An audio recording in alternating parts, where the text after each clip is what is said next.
To hear what was silenced.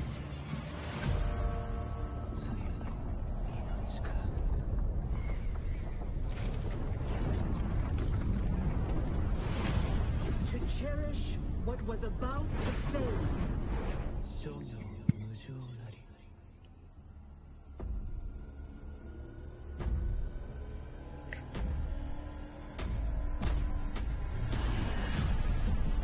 Cerebral.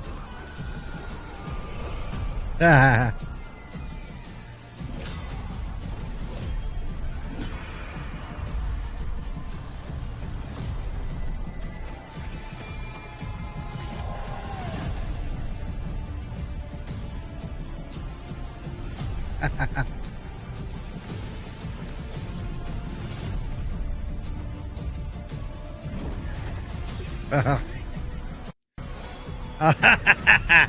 uh, 1973, 4.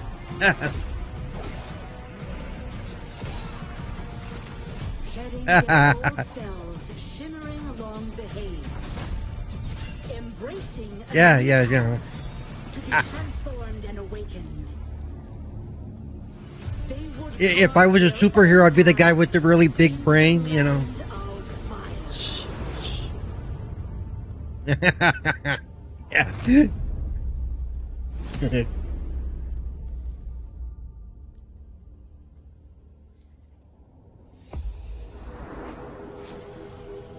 Yeah.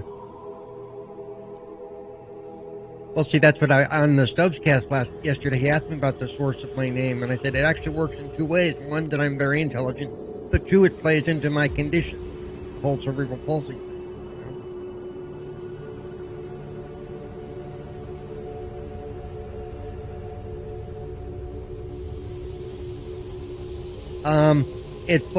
There's about 2,000 to 3,000 different conditions. It's usually caused by brain damage, usually before or right after the birthing process, but you can actually... Right. Some people with cerebral palsy can't talk at all. They're very spastic, much more than I am. Like I do. And some can walk. Some you wouldn't hardly notice except for some spasticity.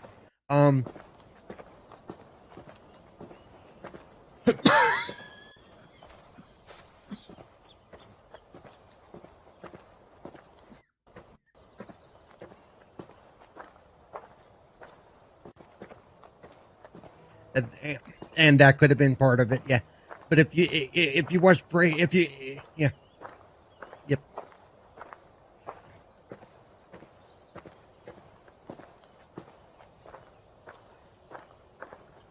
So are we going to watch this guy walk for the next 55 minutes? Seriously? I know that.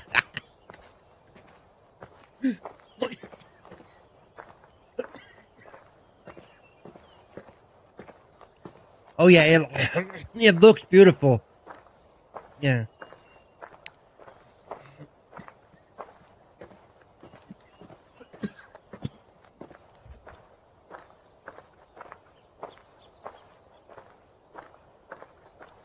By the way, I do apologize for the coughing. I've had a coughing issue for the last few days, and I'm trying to control it. I'll try to mute if it comes up, but I'm just...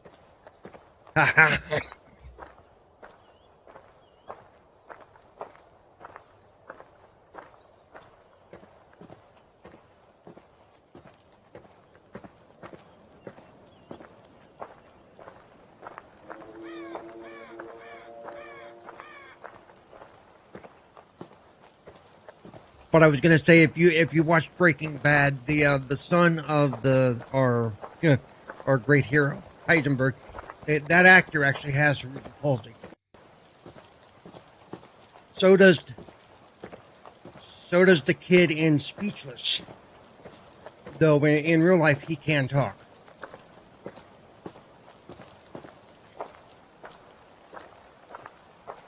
We're getting more representation on TV than we do in video games.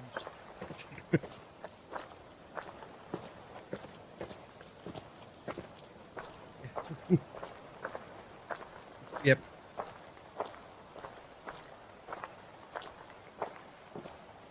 Well, and in both those cases, they actually used actors that actually had the position. So,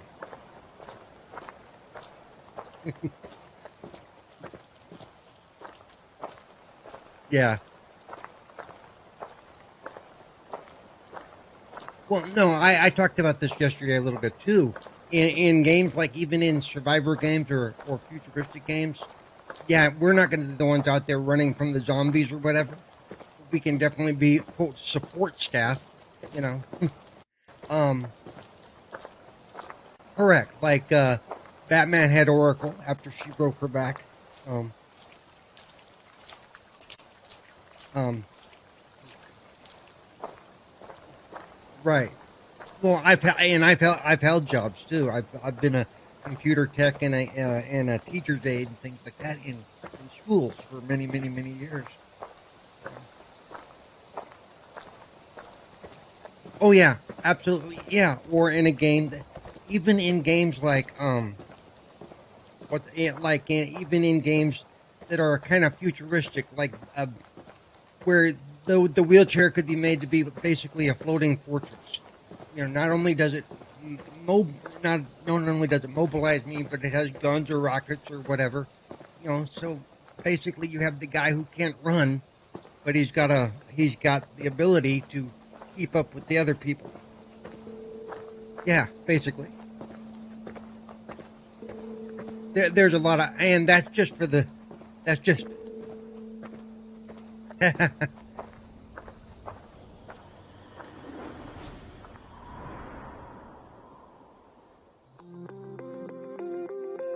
Yeah.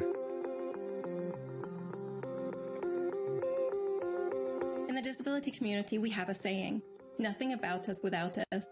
It's to say our rights, access, and inclusion in the world can't be met in proper or full ways without direct involvement. It's as true for gaming as it is access to a building. Yeah. It's really important to us that we work with the community to improve accessibility. By not just involving, but valuing players and developers with first-hand experience. I was one of the first kids in my area to be brought into a regular school.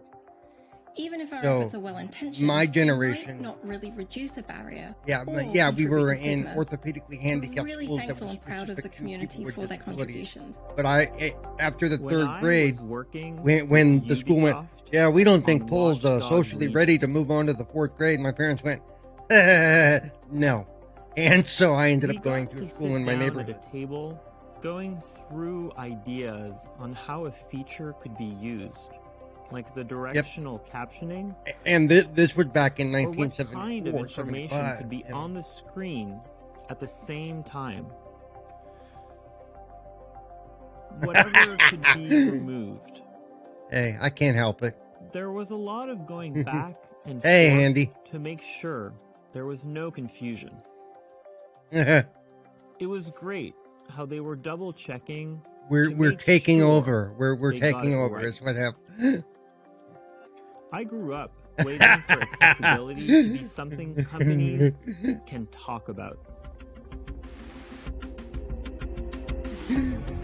Watch Dogs Legion's Play As Anyone innovation brought with it a promise of diversity. See, in fact, Ubisoft, they're talking about our team to make accessibility a core pillar of our design. Watch Dogs Legions right now, and they're talking. The game offers a visualized sound effect system that captions hundreds of ambient world and gameplay sounds, from birds singing to footsteps to cars accelerating or crashing. Right. Each prioritized by context and spatialized with a directional indicator. The Watch Dogs Legion's team is I have an accessibility controller, but I don't have any accessories that went with it. I haven't really built one out for myself yet. I plan on it, and thanks to a friend of mine who has an extra kit sitting at his house, I'm probably going to get that soon.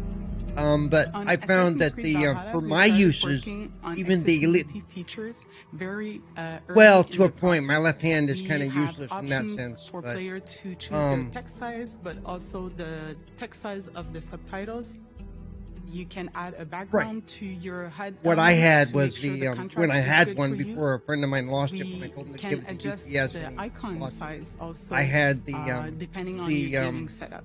Elite you want to 2. make sure you get the most out Just of the it. ability for the hair Ubisoft's goal is triggers to make and the games half that enrich triggers our and all that players' stuff, lives. and the Key to that is ability to making games that are reprogram the inclusive buttons and for any accessible game to all. made it What much we've more seen is accessible. that by talking to the community Because I could and learning shift from each stuff off other, from the our left side teams to the are right really side. inspired to innovate and find solutions, striving So to challenge themselves. in that and sense, the always Elite improve. controller is what a lot of us need. It's just, it's not.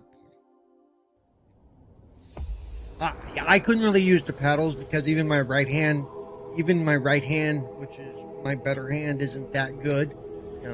But just like I said, the ability to be able to set for shooters, especially the hair triggers, were awesome.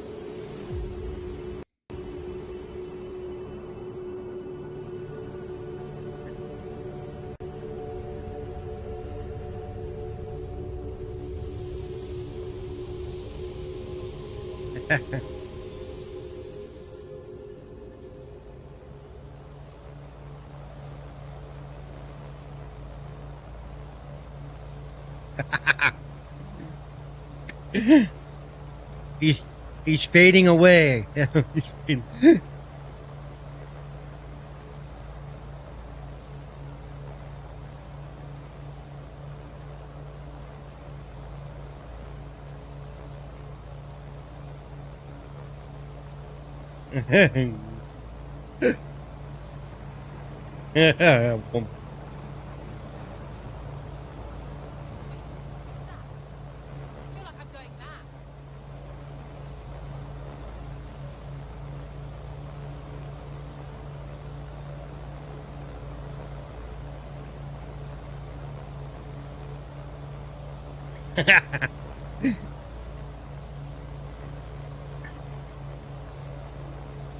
What is that? What is that? Feet wrapped in burnt up bacon? Yeah. You must smell like. Yeah, yeah. Yeah, I know.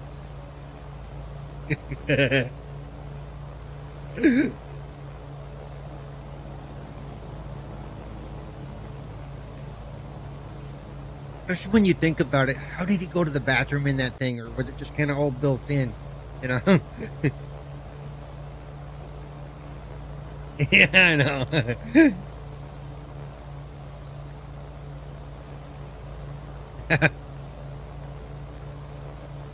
Well, even with the codpiece, he looked like a walking Ken doll.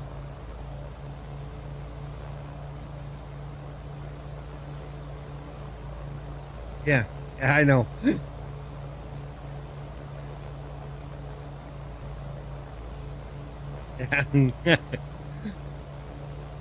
Well, you want to know where my mind goes? I think about those movies like the 50-foot guy, or the Attack of the 50-foot woman. Is if they pee or poop anywhere, they're gonna wipe out a town. Okay, I mean, yeah.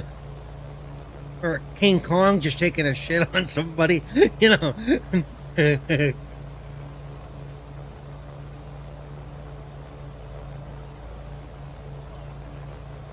Yeah, I know. And the other thing monkeys do in front of people, especially when he was dealing with Fay Ray. I mean, that's a whole lot of mayonnaise playing around. That's what that's.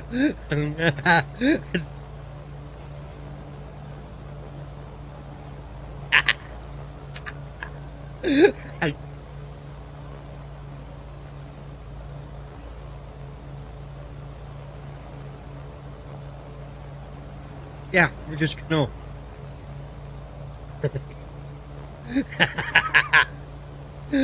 Hey, let's use.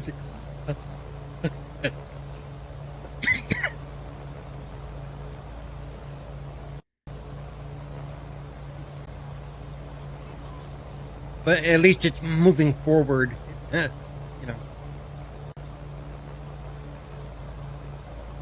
Yeah. Where's the analog? Where's the analog drift I get that it goes up and to the left the whole time? It's like hell.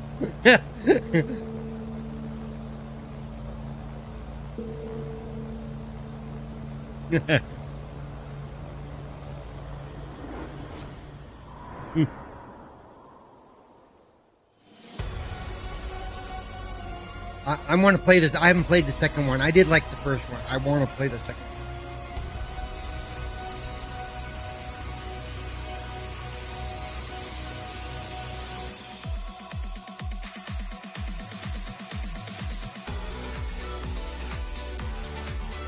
Well, this looks like a game I will suck at.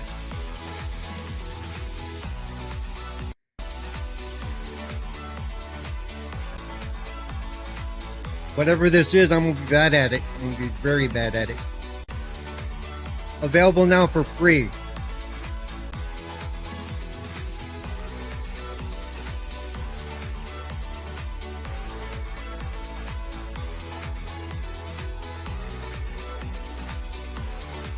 Oh, I always grab a bunch of stuff from the Epic Store. I always get this stuff, man.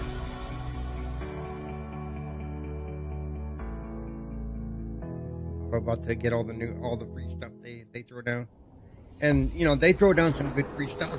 Like they don't get cheap all the time.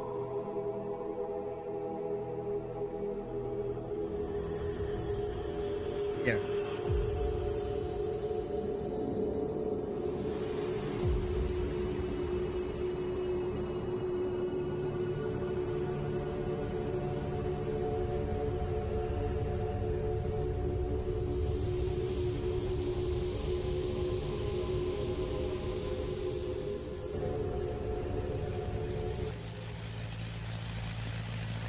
Mm-hmm.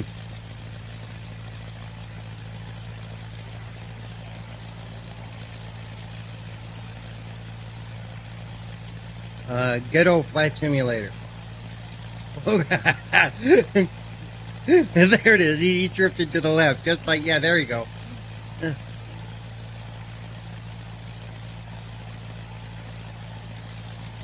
And somebody talked to him and he turned his head.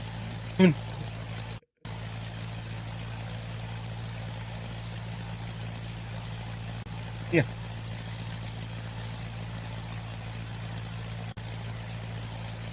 Yeah. Do a loop-de-loop. Yeah. Barnstorm, a high skyrise, you know. Looks like it, yeah.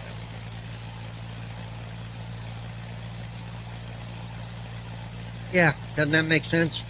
Let's put the really tall ones on the coast, that way when the water floods them out. Yeah. Yeah.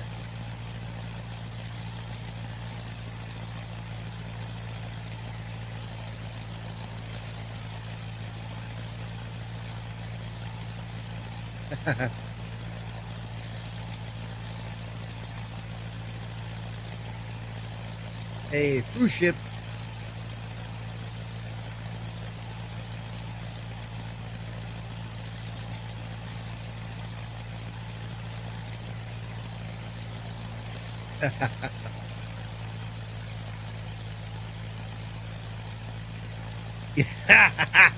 Hey, you want him? Come get him. That's it. Yeah.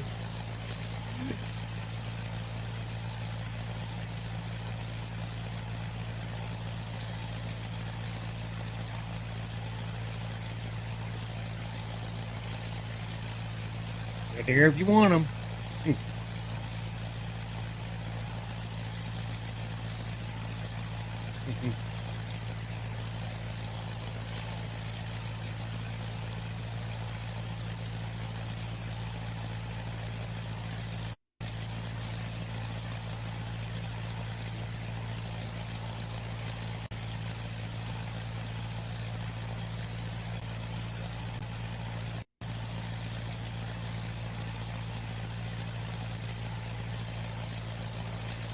How nice. Wow.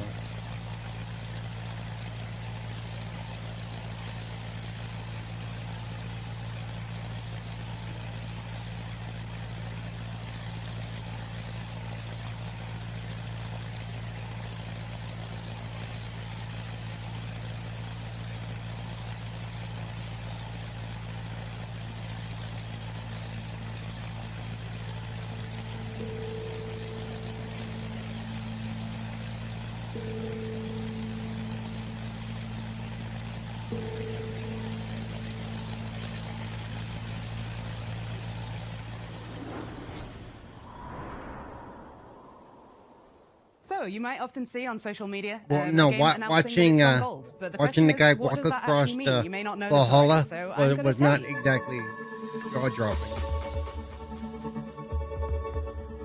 So when we say that a game has gone gold, it means that the game has been approved for manufacture. So that can be Sony, Microsoft, Google, Amazon, Nintendo, whichever platforms we're targeting for that specific game. The game is fully playable, it's stable, it's got a decent level of performance, and everything's basically working. And also that we've passed all of the compliance requirements from those first parties, and they have basically said, yep, off you go to manufacture. And then we start making the discs from there.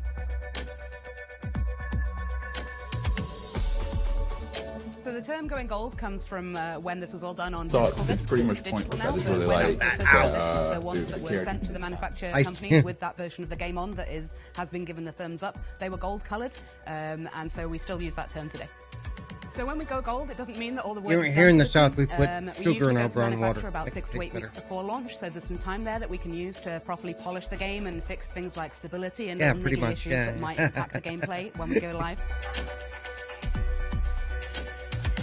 So one of my best memories from shipping a game is when we were working on the Division 2, and we decided quite last minute there that we wanted to make some improvements to the onboarding and tutorials right at the beginning of the game. So what that involved was me running around the office, just speaking to people, trying to see what was possible, what was safe to do, what changes we could make that were really going to improve everything.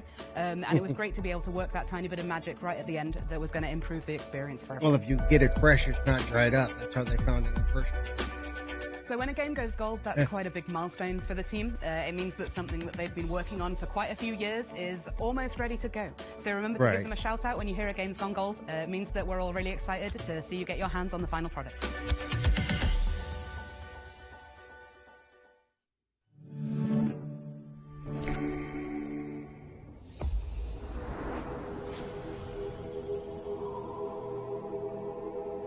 I don't know what she was talking about. Really don't care. This is just a countdown show.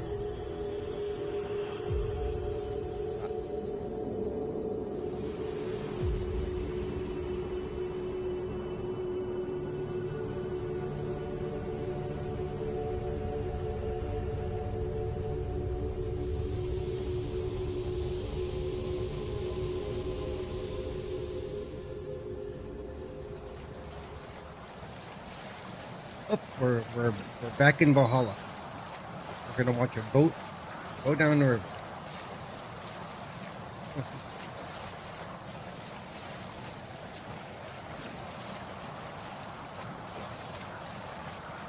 Yeah, I haven't been able to.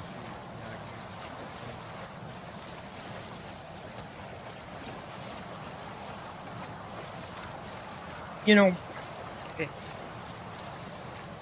if they wanted to make this interesting, they could have had, because usually when they're going down the river like this, songs. Yeah. Yeah, it's in the game. Yeah, they tell stories or they sing songs while you're going down the river. No, and they're real songs. They're actually real. They're real old. They're Viking tunes. They're old Viking tunes.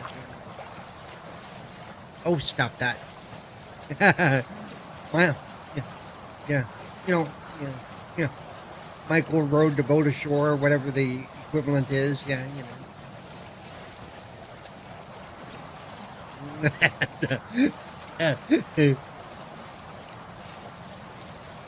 Sloop John B. with the biggie, you know.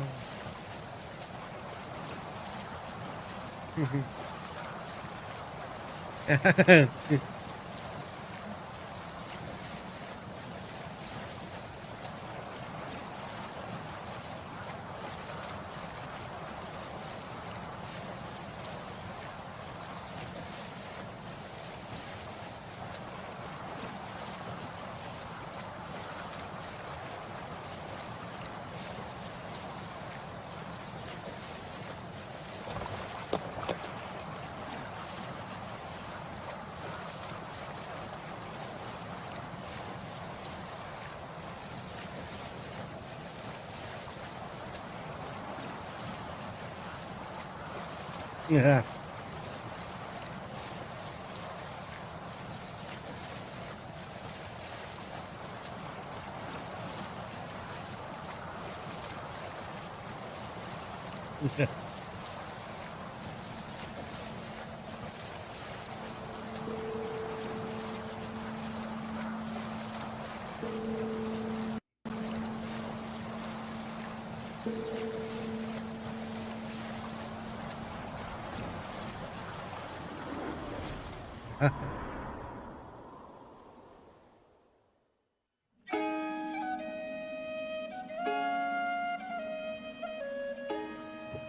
When I started this project, the homework I got from from the Ubisoft team was go home and play.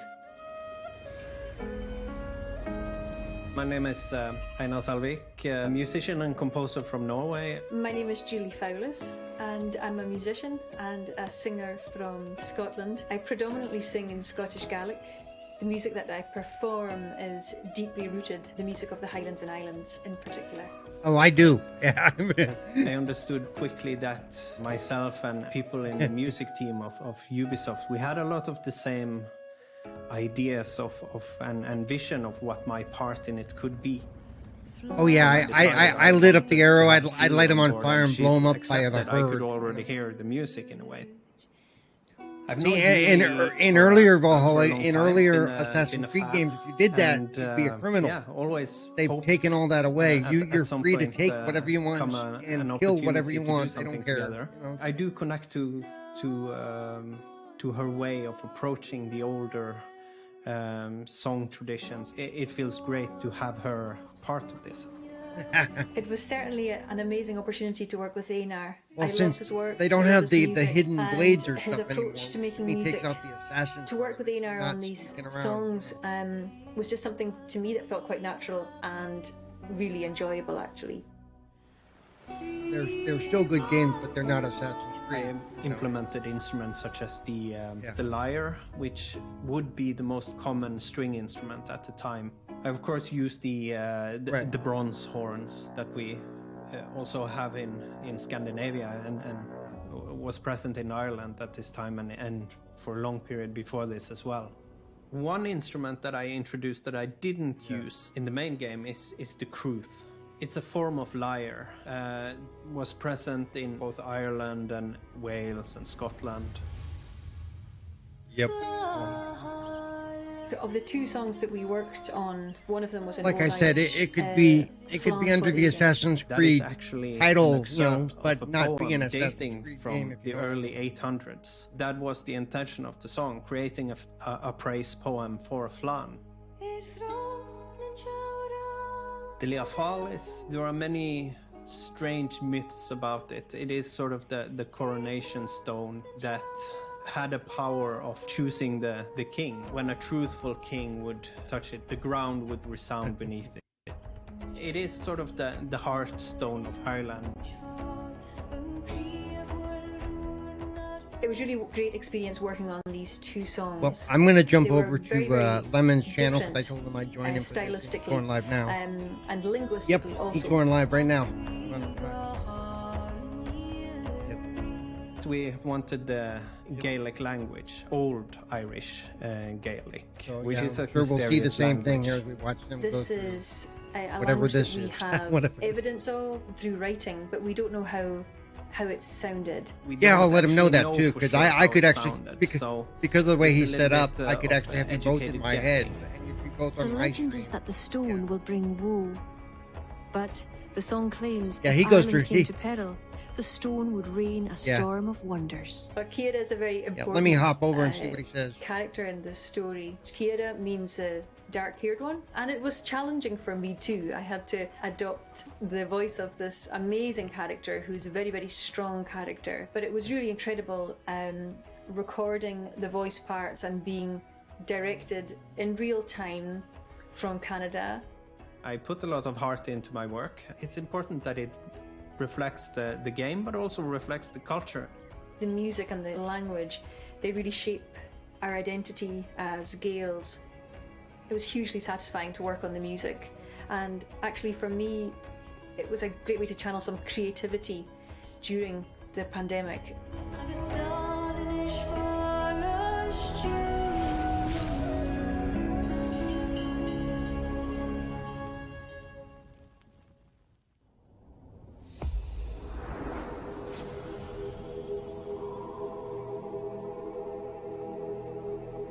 Yep.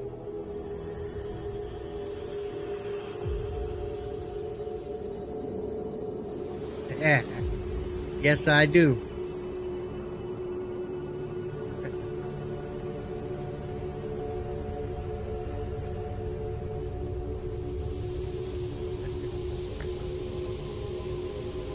Oh yeah. Yep. I think I just I just looked it up and copied it over. Okay, yeah. Hey, Lemon, Don says if you want, we can combine parties.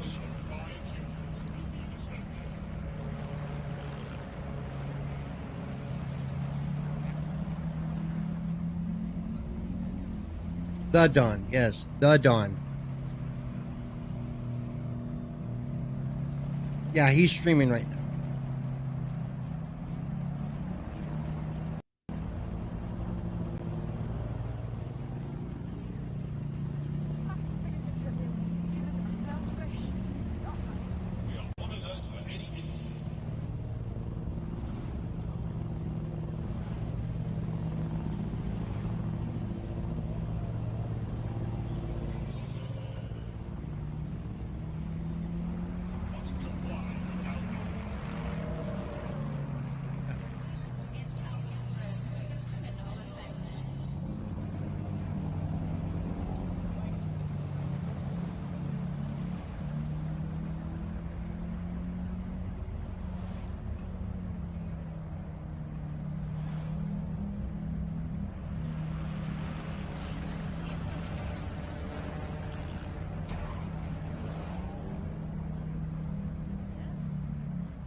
(1986), Brittany, France. The Guillemot brothers catch a glimpse of the future and launch Ubisoft. No internet, no emails.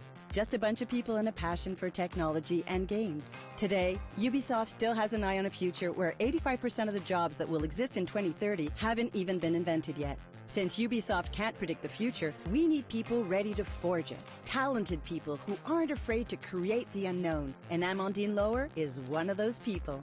This is Amandine. Coucou. She hates interviews. Sorry about that. But we'll find a way, because it's worth it.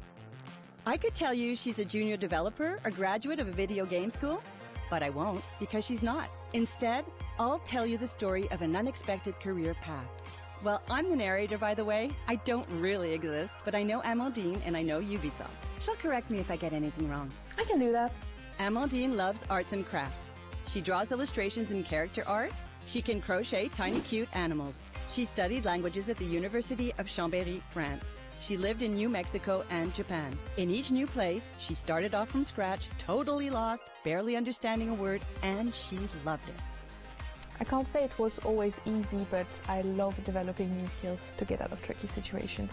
This is Peo. He hates turning his camera on during calls. But I'll make an exception for you. But he'll make an exception for us.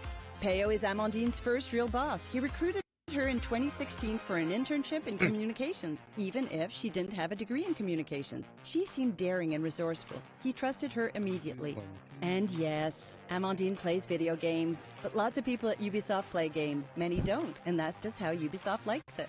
Amandine managed Ubisoft's internal weekly newsletter. She felt this job was a perfect match for her independent spirit and her taste for new challenges. But she'll never forget Peo saying, "Push the button, Amandine. It will only be sent to 11,000 people." It's 20,000 now. Props to Maureen, she's now the one in charge of sending the email. Easy peasy.